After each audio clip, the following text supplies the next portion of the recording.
What is up, everybody? It is Alex from Heavy New York calling from the altar again, and this time we are here with A.L.N. of Mizmor. It is great to be able to talk with you. Thank you for being here today.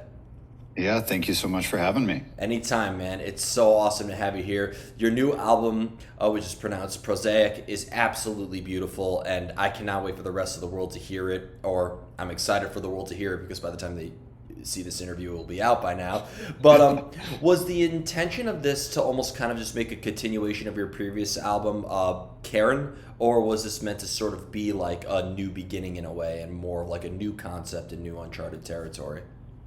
Yeah, for me, Prosaic is markedly different from the rest of my discography, which the last installment was Karen.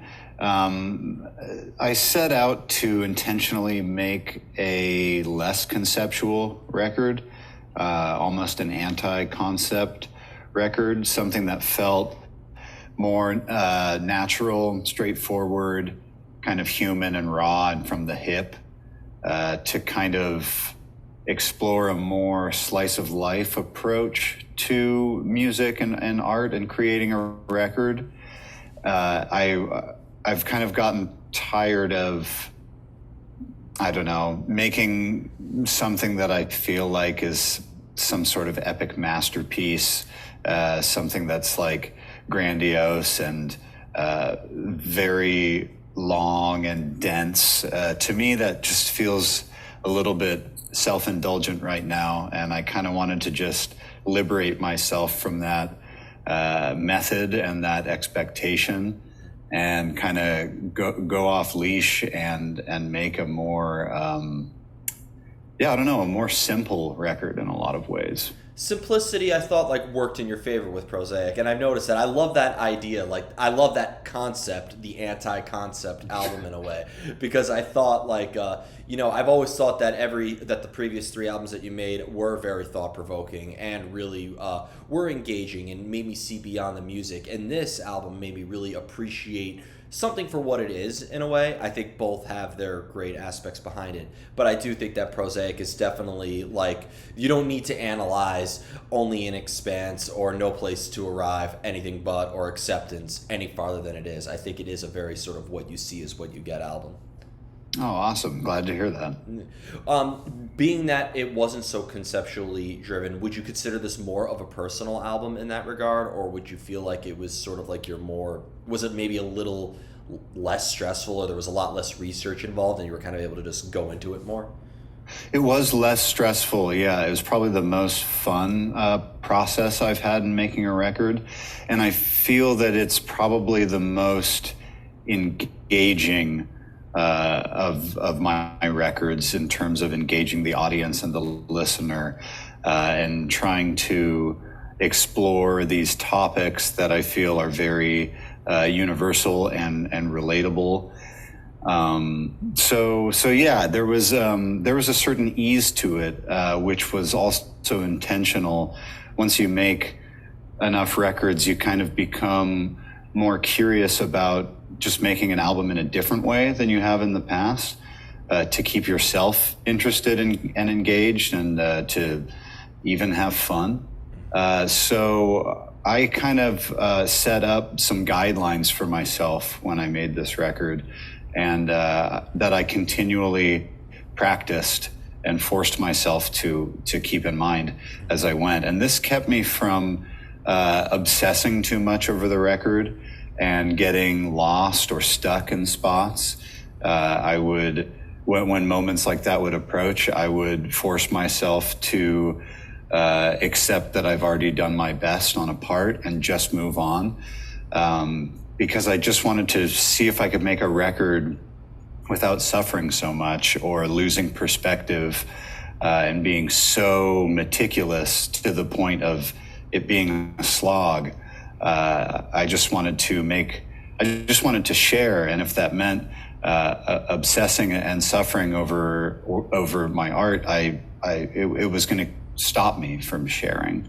So I wanted to see if I could make a record that felt easier and more positive and more streamlined, and get to the end of that and see if I was still proud of it, if I still liked it, if it still sounded like Mizmor, if it was something that I thought other people would appreciate as well, or if the only way to make a Mizmor record is to, let philosophical ideas gestate for 4 years and undertake this massive project that's making a record where I work on it for a couple months and come through the other side feeling like half of myself. So I'm happy to report that the personal experiment of this of creating this record worked for me, and I really love the record, and I'm really excited about it, and I didn't have to take the same all to the extent of the same pains that I've had to when I made a record like A.L.N, for example. Well, I mean, also just on a sonic level too, conceptual elements aside, I could tell what will be off of A.L.N, what will be off of Yod, what will be off of Psalm, the debut album, in a way. So, like, it's fair to say, like, I consider Mizmor's music to be very experimental sonically in that regard. So I think trying new things, both sonically and conceptually, has never, and forgive me for assuming, but it almost seems like trying new things is part of your songwriting process. It's not like you're really enslaved to a specific formula, right?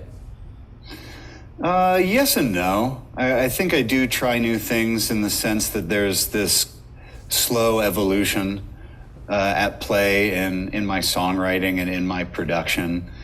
But I've never set out to make a record in the same way, like with sort of a jumping off point of, okay, when, this is this kind of record, we're going to practice implementing these kind of techniques, and when this happens, we do this, and otherwise it's not this record. I've never really approached a record that way, and kind of been more of a producer with my music than I have in the past. So although there are lots of experiments kind of subconsciously happening throughout my discography as part of that natural evolution, to me, Prosaic feels much more intentionally doing something different for the sake of doing something different. You led me perfectly into the next question, because this is sort of like a debate I like to have with artists in a way. Because do you believe evolution for an artist is something that you really have control over? Can you really dictate how evolution takes place? Or does it just have to let that happen on a more subconscious level? I don't think you have control over it. No, I mean, in a deeper sense, I'm a pretty hard determinist. I don't think you have much control over anything at all. But in this instance, yeah, I think that the evolution of your artistic output is influenced by a lot of subconscious processes, like what you're listening to and what music you like and what kind of other art you like and are consuming. And the things you like end up sticking in the back of your mind and creating this sort of net of your own vision. And a lot of that part of the process is mysterious ultimately. And yeah, I think, that's like the sonic element of it. And then it also has to do with like your life experiences, what you're going through, what you're reading, what you're thinking about, what you're feeling. And all of these things are just life itself. And I don't think we have much control there at all. So it's always interesting to sort of, stick a data probe into life and get art out of it and see what that is at any given point.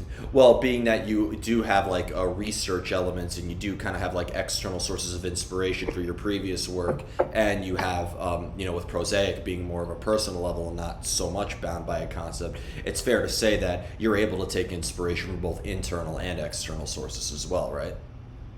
Yeah, for sure. For the creative energy, though, to get that impulse to create, kind of like similar to the evolution question, do you almost seek out that creative energy? Do you almost go and look for inspiration in a way? Or does you just kind of have to let that creative drive sort of strike you? More the second one. At least that's how I've been for most of my life, is it just kind of percolates inside of me until it's ripe. And I just bear witness to that process. However, with Prosaic, I was a little bit more intentional because you can't always wait around for that special moment for lightning to strike. Part of that is being ready to harness the lightning when it does strike, so to speak. So, although it's attractive to think about just walking around, going about your daily life, and then having that aha moment, which does happen sometimes, if you're not also making the time to play your instrument and consume things, intellectual things, artistic things, then there's not much framework for that inspiration to get translated into if and when it does come. So I think with Prosaic, I was more trying to see if I could just do my craft and start making something and not need to have this epic thesis that was on the forefront of my mind that I just needed to express and let everyone know about. It's more just putting in the work and showing up and doing your best. Well, I'm so glad to hear you say that too. I had a conversation with a tattoo artist one time, and she told me that if she only tattooed when she was inspired, she wouldn't pay her rent. And also being inspired and then having creative energy, I don't necessarily think that they're the same thing. I'm pretty sure maybe you've had days where you just have that creative energy. You want to pick up your instrument, you want to write something, and maybe you don't know what to write about, or maybe you don't know what's necessarily driving you. You just feel that impulse to create. And then there's maybe a day where you have a whole storyline written in your mind, but you don't even want to touch a guitar at the moment. So I think it kind of goes hand in hand in that regard. I'm really glad to hear you mention that. Yeah, definitely. I would agree with that. Yeah. When it comes to, though, the stuff we hear on Prosaic and stuff, or really just depending on what the material is about in general, does it resonate with you differently? Because to quote Henry Matisse, every painting is a self-portrait. So in the end, even if it is more or less a concept outside of yourself, is it going to resonate with you maybe less than what we heard on Prosaic, or is it going to resonate the same, being that it's still coming from you? Oh, no, it resonates quite a lot. I'm really excited about the new material. To me, it feels very fresh and inspiring, and a very accurate snapshot of who I am as a person right now, and the things I think about and the things that I feel. To me, it is my most positive record, actually. I mean, it's no doubt full of the sounds of struggle. It deals with depression and anxiety and heavy existential concepts. But to me, it's kind of liberated from any sort of negative judgment about those things. And I'm just really excited to be in that headspace. And I hope that other people feel inspired by its contents and that it brings value to other people's lives. For the concepts that are expressed through Mizmor, though, why do you feel that the music that we do hear from Mizmor, not to pigeonhole by any stretch of the means, but I definitely call Mizmor Portland metal, because I think it just has that I mean, let's be real. It has that Cascadian charm to it. That's my review of it, the Cascadian charm. I hear it in On Two Others, I hear it in Bellwitch, I hear it in Yob, I hear it in Agalloch, I hear it in Witch Mountain, I hear it in all those bands. So the Cascadian charm. So, but we've seen Mastodon create concept albums. We've seen Fear Factory create concept albums. We've seen My Chemical Romance create concept albums. So why do you feel that maybe the style of music that we hear from Mizmor has always been the sort of best means of expressing what you want to say?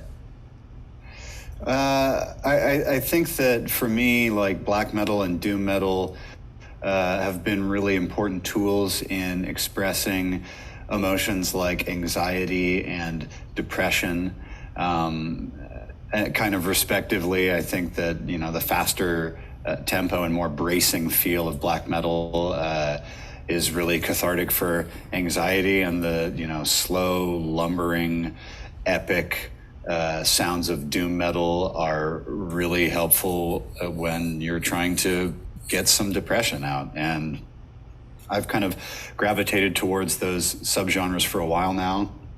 And I mean, for me, the proof is in the pudding. Like, I just get a lot of catharsis and healing and sort of therapy out of channeling music this way and writing about the things that I need to process specifically, putting it into art, feeling that fully, and kind of getting that energy out. That mechanism is incredibly valuable to me, and metal has just been such an obvious tool for that. And part of that it probably has to do intrinsically with the fact that I'm screaming. That feels a certain way, and when done with the right intent, it's incredibly relieving to physically get that release, pounding the drums, screaming.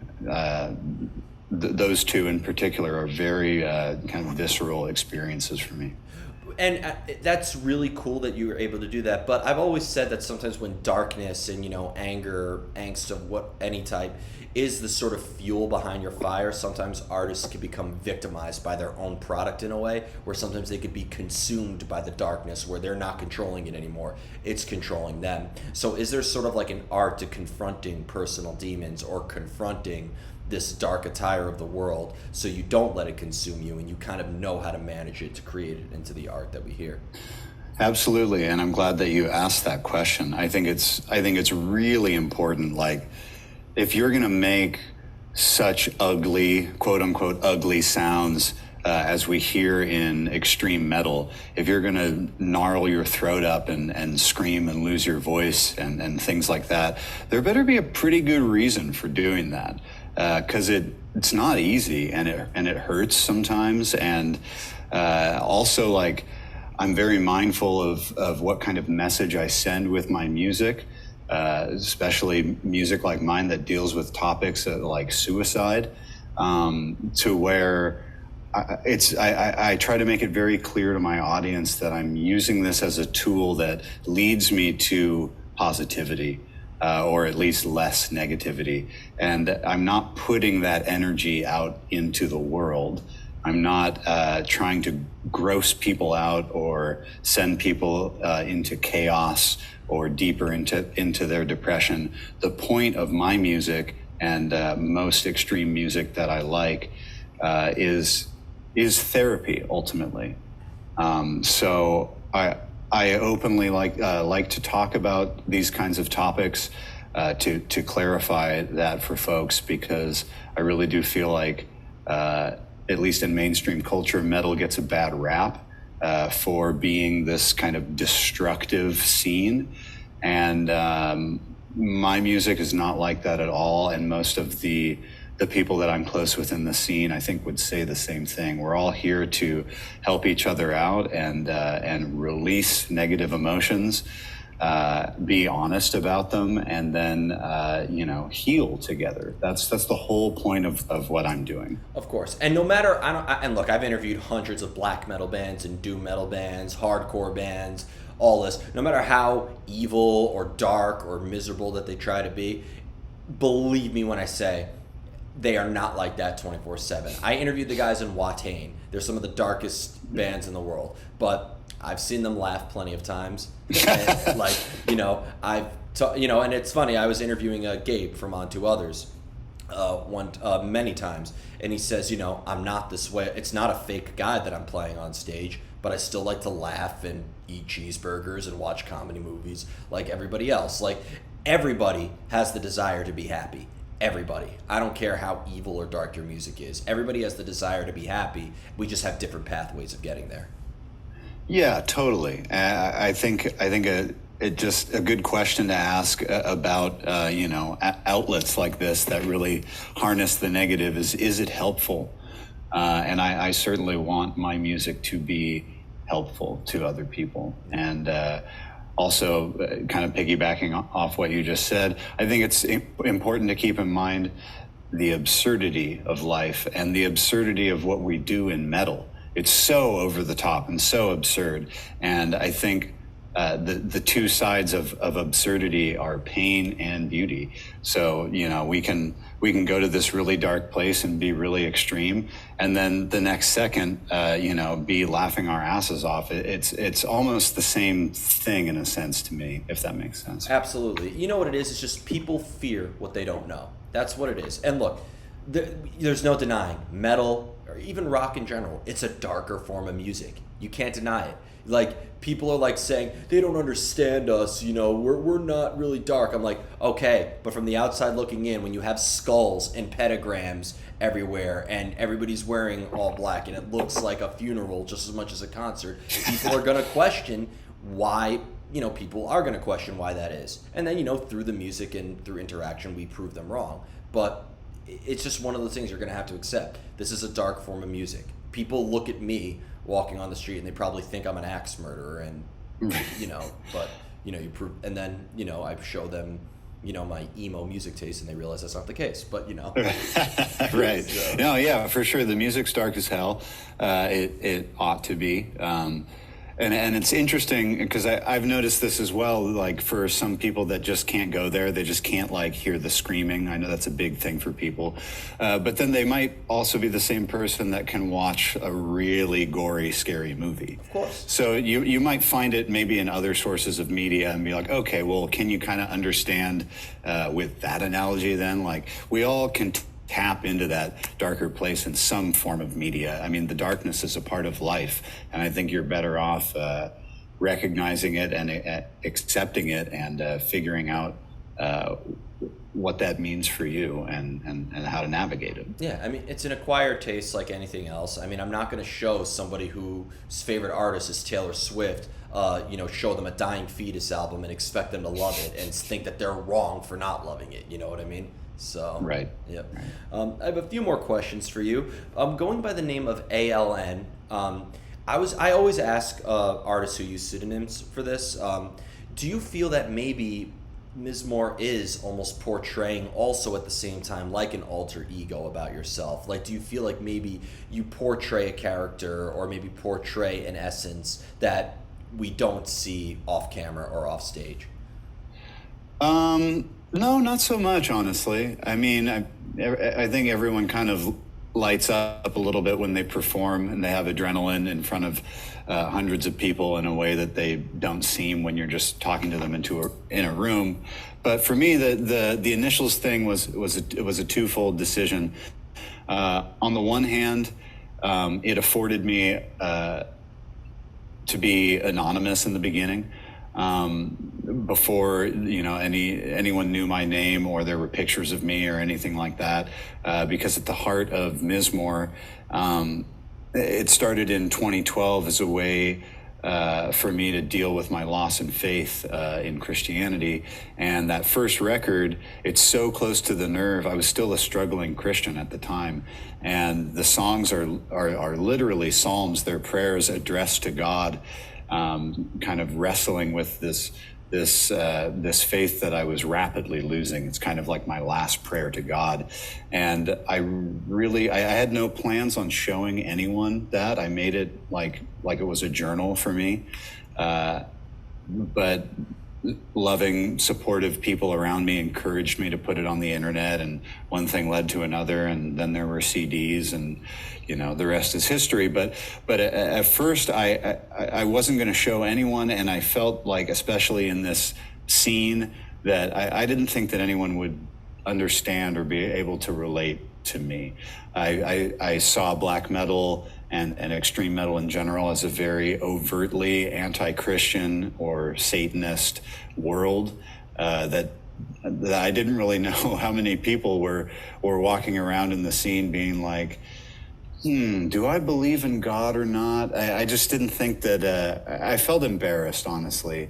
And so it was nice to be able to kind of make that music and not have there be a personal element to it. There were no lyrics. You couldn't understand the vocals at all.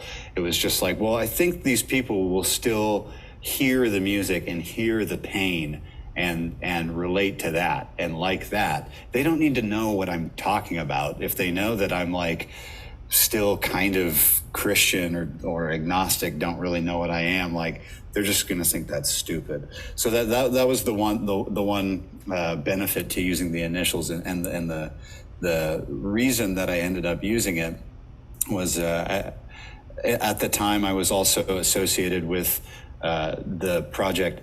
Well, I still am, but Hell, which is the one-man project of my close friend who goes by MSW, and he had credited me on his first record years ago. I did vocals on it as A.L.N, and he kind of gave me the suggestion of like, just keep going by that. If anyone, there won't, a few people that are paying attention might connect the dots and think that that's cool. And I was like, yeah, that I like that idea, and then I can kind of like still hide behind the artwork. Yeah. Well, it's funny you mentioned that too, because you led me perfectly into one of the second to last question I had, which is being a prolific artist outside of Mizmor. You've also played live with Hell, but you've also been a member of Sorceress as well as Yorzite, if I pronounced that correctly. Is there a different mindset depending on what project you're playing with, or is there a specific method behind the madness that sort of applies to everything? Being that you were on the Beneath the Mountain record back in 2009, long before Mizmor, and this was before you really had your questionable faith, part of me wonders if maybe that was more of a Christian album or something like that, Good question. No, it wasn't. It's kind of a nuanced thing, but basically I was indoctrinated into Christianity from the time I was a baby, and from being a kid to like a preteen, I was acceptant of that, and then from kind of young to late teenage years, I rejected that, and then as a young adult, I had like a conversion experience where I really embraced the faith and got super serious about it, formally studied the Bible, and it was from this place that I started to have severe doubts and depression that led to Mizmor. And Beneath the Mountain comes at the time in my life when I was a teenager that didn't really give a shit about my parents' religion. I wasn't saying like, there's no way it's true, but I was so much more interested in hanging out with my friends and playing rock music. I just didn't really care about that. So Beneath the Mountain is just a pure fantasy record. But there is a different feeling behind all of the projects I've been a part of, for sure. Mizmor is a very specific thing, like processing the existential dread from, meaning and purpose to nihilism to the existence or absence of God, and my relationship to all those concepts and how that makes me feel. That's what Mizmor is. Yorzite was more of a purely irreverent black metal band. It was more pummeling and ass kicking and fun, and kind of just like the more kind of classic crusty rock and roll vibe that you get from some of that older black metal. And when I play for Hell, it's someone else's music that I'm just session for. I do some vocals on some of the records. I do drums live and some of my vocal parts as well. But I feel like I'm kind of donning MSW's emotions and feelings, which have varied over the years. And right now, Hell is in a more kind of rockin', fun, heavy place, but in the past it's been incredibly dark and painful, and I always have fun playing the drums, but I know the content of the music and the lyrics, and the performances always feel very grim and serious, and then of course Sorceress was just kind of fun, stoner rock, doom metal, psychedelic, and fantasy driven, so lots of different facets there. Of course, absolutely. And the final question I wanted to ask you is, with all the different assets and the different aspects of your music coming from Portland, Oregon, I mean, I know it's like cliche to ask, like, what's in the water in Portland?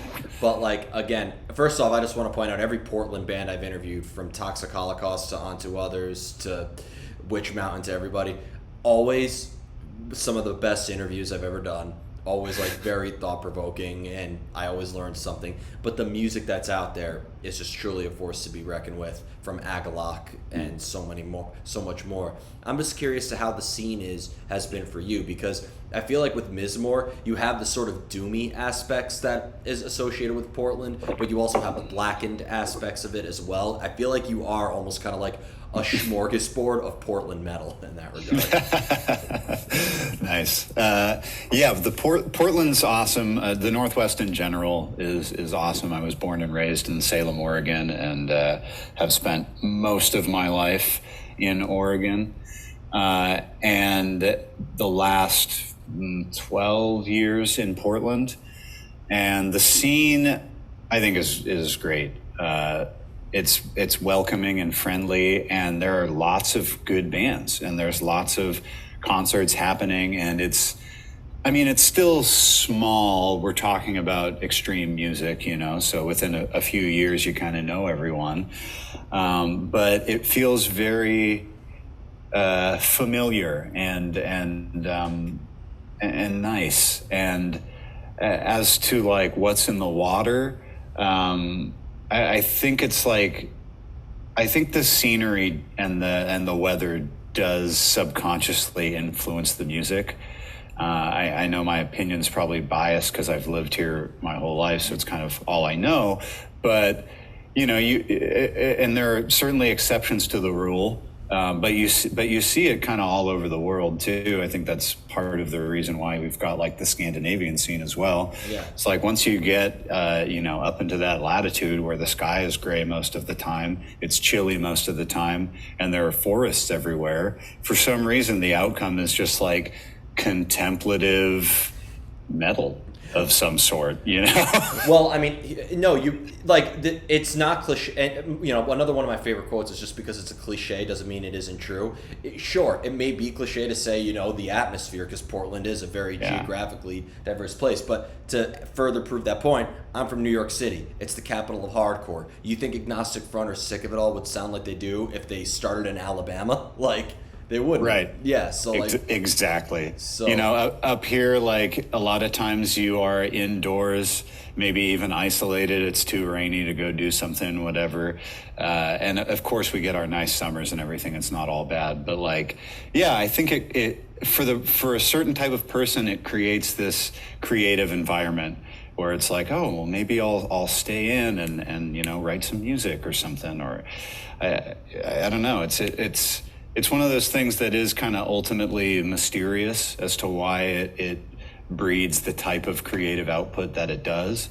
But I definitely get inspiration from going on walks in the trees, in the meadows, whatnot, breathing the air, looking out at the mountains. It gives you a feeling, and I'm sure that feeling for different people creates different types of music, but there's at least enough of us making this type of music in this environment to think something is afoot. No, 100%. I haven't been to Portland yet, but it is definitely a goal. I am waiting for one band to write an album or play a show on top of Mount Hood. Then they'd be the real OG. Yeah, for real. Yeah, maybe you could do it. I mean, if Mizmor's a one-man project, there might be more room for you on the very top of Mount Hood. So. Oh, well, I play with a live band, but... Yeah, bring them with you. Yeah. Yeah, and imagine the volcano does erupts again as you guys are playing. You'd be the most extreme band in the world. You put all the black metal bands to shame. Yeah, well, we would die in the process, so that'd be pretty epic, right? No such thing as the perfect show. Okay, don't let that happen. But before we go, I want to thank you so much for your time today and for such an excellent conversation. Is there just anything else with Mizmor that you'd like to promote with the release of Prosaic? I know you got the tour coming up. I will be seeing you at St. Vitus. Just what else awesome. could we be? What else could we be? Yep, August 13th. It's marked on my calendar.